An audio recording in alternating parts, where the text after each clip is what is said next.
How to shut down laptop with keyboard Windows 11. Hello everybody.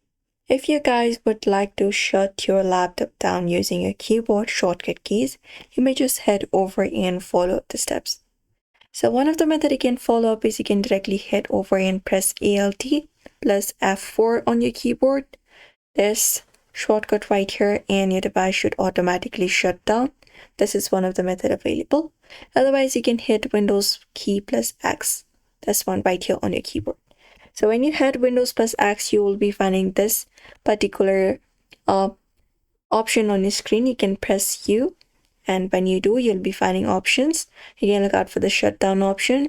Head over to that and click enter. And when you do, your laptop should be shut down, and that is it. So therefore, these are the two particular methods, shortcut keys you can apply up if you would like to shut your laptop down using a keyboard. So I hope this video was helpful. Give it a thumbs up and subscribe for more tips and tutorials.